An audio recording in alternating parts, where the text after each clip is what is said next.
My sister's wedding reception, and the screen displayed, infertile, divorced failure, high school dropout, low income, single. Laughter erupted. My sister grinned. Don't laugh too much, she might cry. My mother sipped her wine. My father chuckled. Just a joke, right? I took out my phone. Begin. The room went silent. Margaret Wilson woke up in her small apartment in the New York suburbs, irritated by the sound of her alarm clock. She prepared to catch the commuter train, and had her usual simple breakfast. To her family, her life as a clerk at an insurance company appeared to be ordinary at best. Her income as a general office clerk was certainly not substantial. But there was a secret no one knew. Margaret ran a popular YouTube channel called Healing Hearts, where she had built an online community for survivors of emotional abuse. Her videos had been viewed millions of times, and her words resonated with many viewers. However, her family knew nothing about this. Her father, Robert, was a successful real estate developer. He owned vast tracts of land in upstate New York, and had developed one luxury residential area after another. His company, Wilson Estates, was one of the most highly regarded real estate companies in the region. He was always a perfectionist with a strong obsession with success. Since Margaret was a child, Robert had imposed strict standards on her and criticized her mercilessly when she failed to meet them. Her mother, Evelyn, had been a model in her youth. Even now she maintained her elegance and beauty, occupying an important position in local society. But behind that beautiful exterior was a coldness. She demanded that her daughters succeed as women, and when Margaret began to show more interest in social issues than academics, she called it wasted potential. Margaret's younger sister, Victoria, worked as the public relations director at their father's company.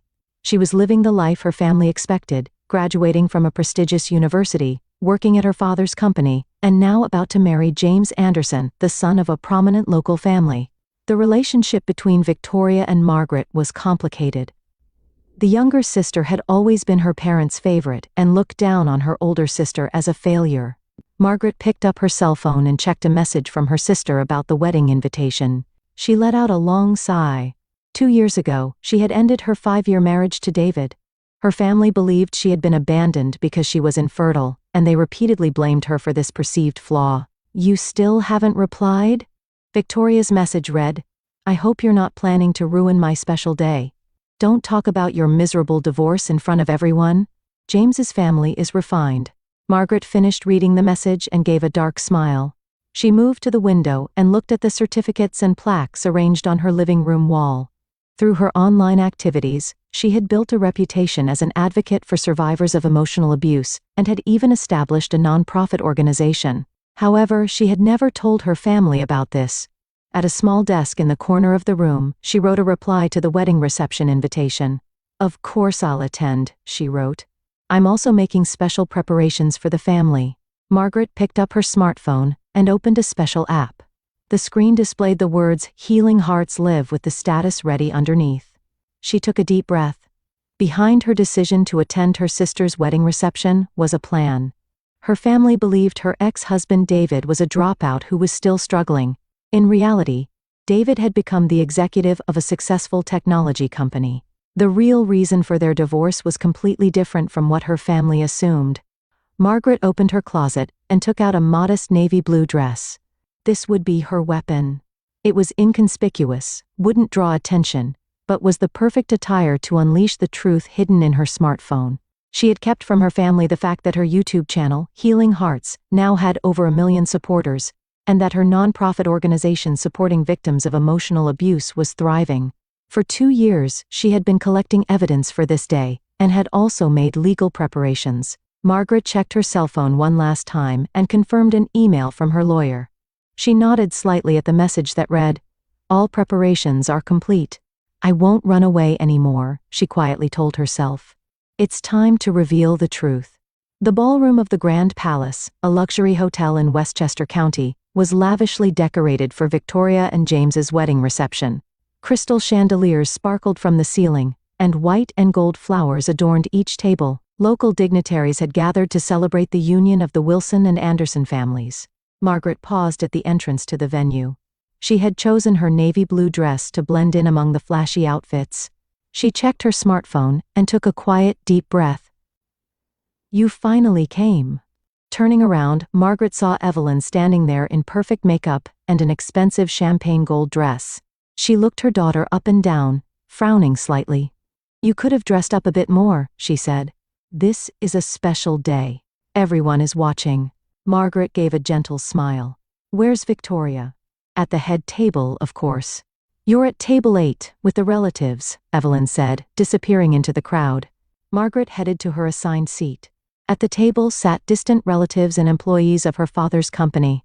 She greeted them quietly and took a sip of water. The voice of the reception's MC echoed throughout the venue. Victoria and James appeared on the dance floor and began dancing to a sweet Ed Sheeran tune.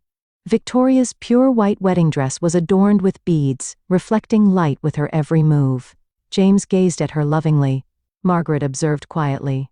In her hand, her smartphone vibrated slightly. A message displayed. "Ready." After the dance, food was served and champagne glasses were filled. Then came time for speeches. Robert Wilson stood up first and said, "We are honored to welcome the Anderson family." His speech was short and not sentimental, but there was obvious pride in his voice. "My daughter Victoria has always been our pride. She has the talent and beauty that does justice to the Wilson name." Margaret picked up her wine glass and took a sip. Her eyes slowly scanned the room, settling on the projector and screen set up. Evelyn's speech centered on herself and her own youthful beauty. "Victoria has inherited my beauty," she said, and the audience laughed politely. Then Victoria stood up. She looked around at the audience with a sparkling smile. "Today is the happiest day of my life," she said. "I want to thank everyone who supported me, especially my parents. Thank you for showing me the perfect model of life." She glanced once in Margaret's direction, curling her lips slightly. "And I've prepared a special presentation," Victoria continued. "A slideshow of family memories." The venue lights dimmed, and the screen brightened. The first few slides were photos of Victoria from childhood to the present. Beautiful, successful, always surrounded by her parents. "And let me share a little about my sister, Margaret," Victoria said. The screen changed, and there in large letters it displayed, "Margaret Wilson, infertile, failed marriage, high school dropout, low income, single." Giggles arose from the venue, gradually turning into loud laughter. Margaret's photo was projected on the screen. Margaret didn't move. Her expression didn't change, but internally she thought, "It's begun." Victoria seemed to be enjoying the audience's reaction. "Don't laugh too much. Shell cry," she joked. The venue erupted in even louder laughter. Evelyn took a sip of wine, staring ahead expressionlessly. There was a faint light of pleasure in her eyes. Robert chuckled and whispered to James's father sitting next to him, "Just a joke, right?" Margaret slowly stood up. The laughter continued, but gradually subsided as people noticed her standing. "May I say a few words too?" she asked in a quiet voice. Victoria looked confused. This wasn't part of the plan. "Of course. But please keep it short." Margaret took out her smartphone. "Let's begin," she said. She tapped something, and suddenly the venue's screen changed. It displayed the words, "Healing Hearts Live," the reality of emotional abuse by family, and a viewer counter. The number rapidly increased, exceeding 1 million. The venue fell silent. At the same time, a chat box appeared in the corner of the screen, with messages streaming in. One stood out particularly. A message from David: "The evidence is gathered. The legal team is standing by. You are not alone anymore." Margaret smiled gently. "Ladies and gentlemen, hello. Let me tell you a little about what I know about the Wilson family." Victoria turned pale and looked toward her parents. Evelyn dropped her glass, and Robert half rose from his chair. "What are you trying to do?" he said in a low voice. "Just telling the truth," she answered. "The truth everyone has been wanting to hear." Margaret's hands weren't trembling. Her eyes were filled with firm determination. She was finally about to unleash her voice that had been suppressed for years. In that moment, she knew that she wasn't the family's failure, but had become the voice of 1 million people.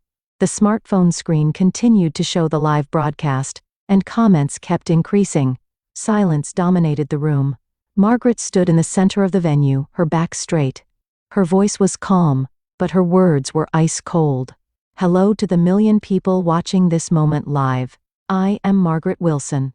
Today, I break my silence." Victoria half rose and shouted, "What kind of joke is this? Stop it right now. Margaret stared at her sister and said, "A joke? You like jokes, Victoria. Especially making fun of me." She tapped the screen of her smartphone and pressed a button.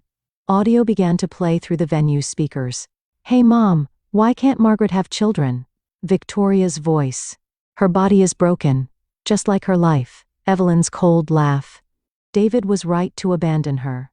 Men want to leave descendants. Margaret can't do anything."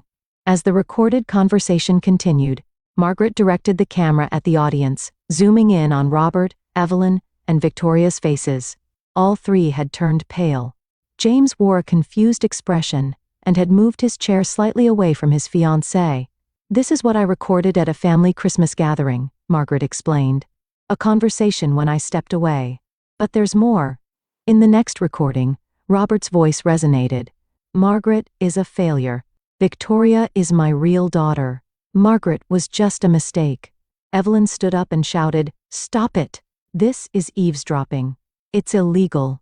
Margaret calmly replied, "No, Mother. In New York State, recording is legal if one participant in the conversation consents. I consented. And for the abuse I received directly, I am my own witness." She began playing another video from her smartphone. It showed 16-year-old Margaret. She was returning home from a piano concert, happily reporting, "I got second place." "You mean you lost?" Robert says, "The Wilsons are never second. It's either first or nothing." The smile disappears from young Margaret's face. "Second out of 25, Dad." "Loser," he says, and leaves the room. The atmosphere in the venue began to change. Uncomfortable whispers started among the guests, and many people looked ill at ease. James's parents were visibly disturbed and were talking to each other in hushed voices. Margaret continued, "Throughout my life I've experienced thousands of such moments. I've constantly been called a loser, defective, disgrace. But the most cruel was the mockery about my infertility and divorce." She looked up at the screen. "To all viewers, many of you have had similar experiences. Emotional abuse from family is difficult to see and prove. That's why I launched Healing Hearts, to collect the voices of abuse survivors and create a community to support them."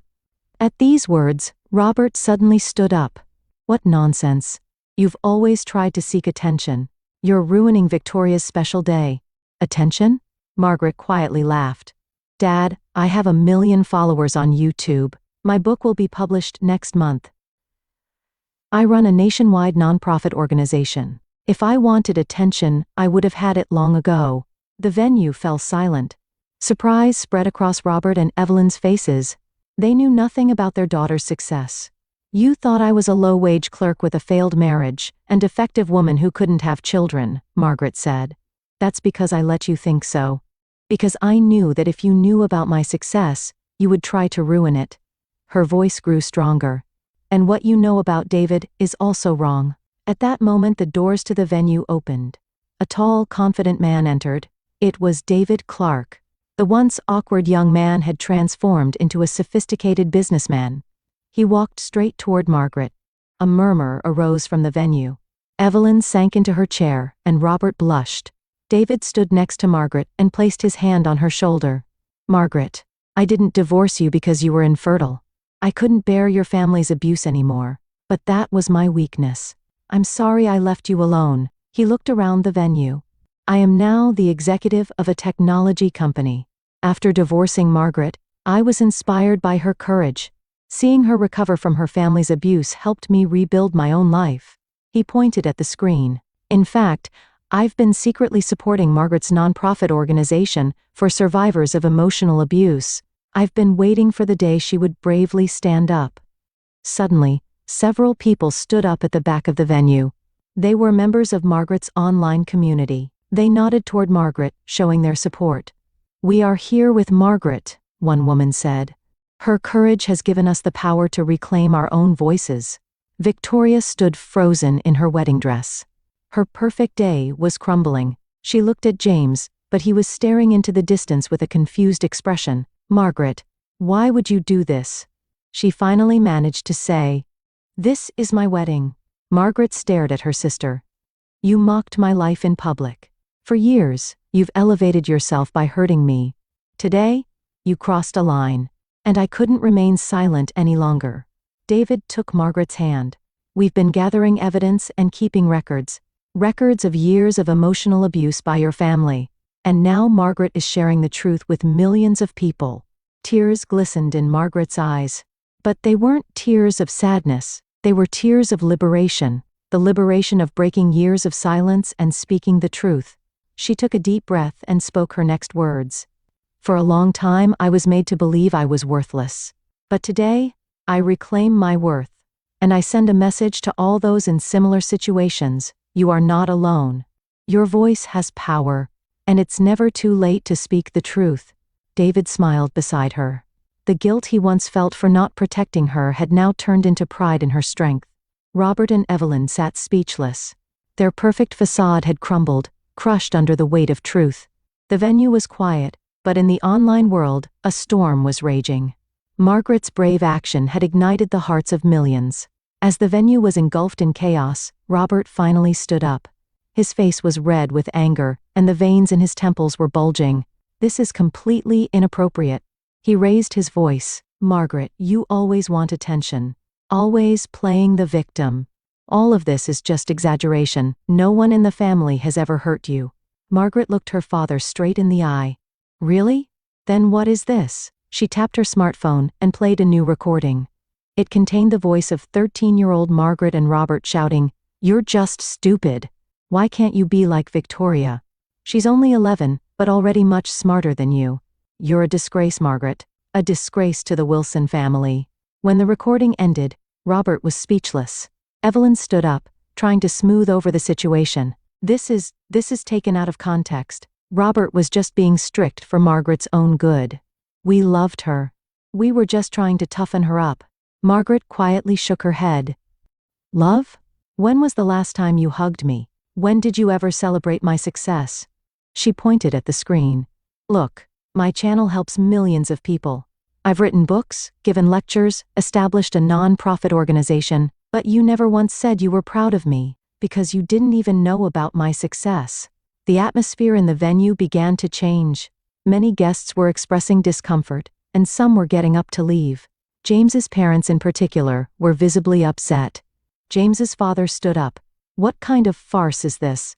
Is this the family we were trying to connect with? Robert hurriedly tried to approach him, but he waved him away. No thanks.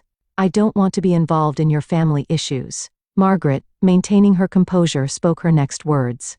Everyone, this is not a farce. This is the truth. And I have legal measures prepared as well. A lawsuit for emotional abuse. She pointed at the screen of her smartphone, which displayed an email from a law firm. I've been collecting evidence for 2 years, and my lawyers say I have enough evidence.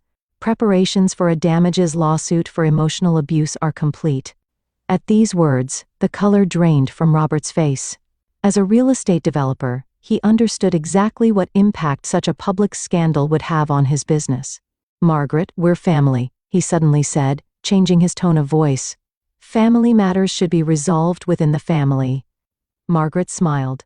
Now you bring up the importance of family? She continued the live broadcast and looked at David. We know what a real family is. It's not blood ties, but connections between people who respect and cherish each other. At that moment, an unexpected development occurred. James stood up and moved away from Victoria's side. Step by step, he approached Margaret. I don't intend to marry into such a family, he said, staring at Victoria. Victoria turned pale. What are you saying? This is all lies. Margaret has always just been jealous. James shook his head. I've seen how you talk about your sister these past few months, how much you despise her. And today, you've shown it in public. I don't want to spend my life with someone like that. He approached Margaret and stood before her. I respect your courage. Thank you for becoming the voice of many people who have suffered abuse. The venue fell silent again. Victoria began to cry, her perfect makeup starting to smear. Margaret took a deep breath, preparing to reveal the final truth. I must speak one more truth. About my divorce and infertility. She looked at David, who nodded. I am not a failure. The divorce wasn't because David stopped loving me, but because he couldn't stand up for me. David nodded sadly. I was weak. Seeing Margaret's family hurt her, I couldn't protect her. And I ran away from that guilt. It was the biggest mistake of my life," Margaret continued. "And let me reveal the truth about infertility." She hesitated for a moment, but quickly steeled her resolve. "According to the doctor's diagnosis, it wasn't me who was infertile, but Victoria, who inherited Dad's DNA." At these words, a murmur arose from the venue. Victoria shuddered, and all color drained from her face.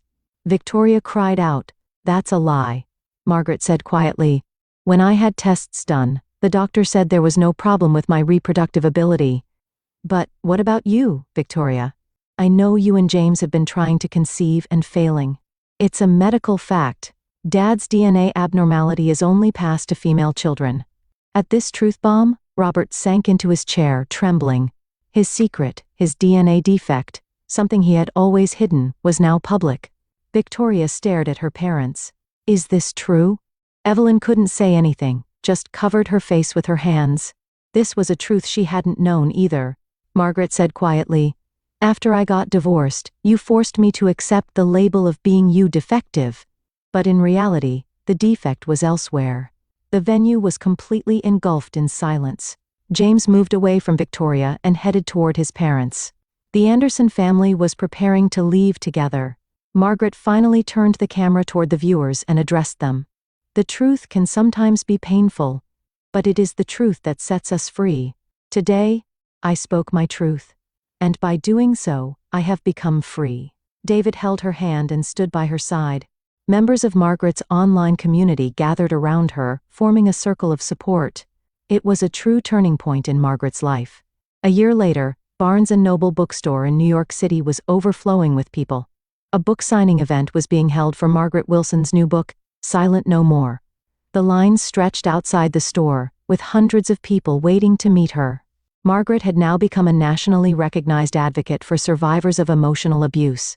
The Healing Hearts Foundation she established was internationally recognized and ran programs supporting abuse survivors in various locations. She regularly appeared on television and gave lectures as an expert on emotional abuse. Next to the table sat David Clark. Although they hadn't remarried, they were bound by deep friendship and mutual understanding. Together they ran Healing Hearts, each leveraging their strengths to grow the organization. "Ready for the next lecture tour?" David asked during a quiet moment. Margaret smiled. "Yes, everything's going well. Starting in California and covering 12 cities. After the signing, Margaret returned to her office. Located in a room in a midtown high-rise, it offered a beautiful view of Central Park. Looking out the window, she thought about the changes of the past year. For the Wilson family, that wedding reception had been the beginning of the end. Robert's real estate company, Wilson Estates, had lost its reputation and was forced to downsize. After his abusive behavior spread online, many business partners cut ties with him. Robert had now become a reclusive man, far from his once confident demeanor. Evelyn had distanced herself from society. Many of her former friends avoided her, and invitations had drastically decreased. Having had the ugliness behind her perfect appearance revealed, she had lost her place. And Victoria. Her engagement to James had been broken off, and she had left her father's company and moved to another town. Margaret occasionally heard rumors about her, but there was no direct contact. Margaret's thoughts were interrupted by a knock from her assistant. "Margaret, someone wants to see you." The door opened, and there stood Victoria. She wasn't dressed in her previous flashy attire but wore simple jeans and a sweater. Her face had almost no makeup, and there were signs of fatigue under her eyes. "May I come in?" Victoria asked hesitantly. Margaret, though surprised, indicated a chair. "Please." Victoria slowly sat down and folded her hands on her lap. "I read your book," she said. "It was wonderful." Margaret said nothing, waiting for her sister to continue. Victoria stumbled over her words and took a deep breath.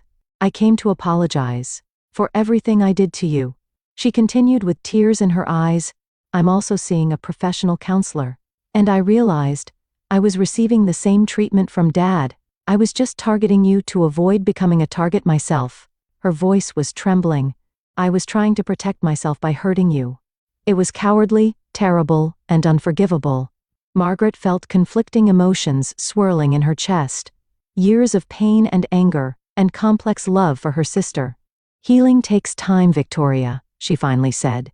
"But it's not impossible. Victoria looked hopeful. Really? I don't know if we can build a relationship of trust again, Margaret said honestly. But it's worth trying. Especially if you're trying to face yourself. The two began to talk about the possibility of this new relationship under a quiet agreement. It wasn't a complete reconciliation, but a small first step. A few weeks later, another book signing for Margaret's new book, Silent No More, was held. In the long line she continued signing, having short conversations with each reader. Next to her, as a friend and business partner, was David. And a little distance away, Victoria was modestly helping as a volunteer. While signing books, Margaret thought about the unexpected journey her life had taken. Once called a failure, she had now become a hope for millions of people. She smiled at the next reader and opened the book. Taking a pen, she began to write her trademark phrase. "Your voice has power. Don't be silent anymore." Margaret Wilson.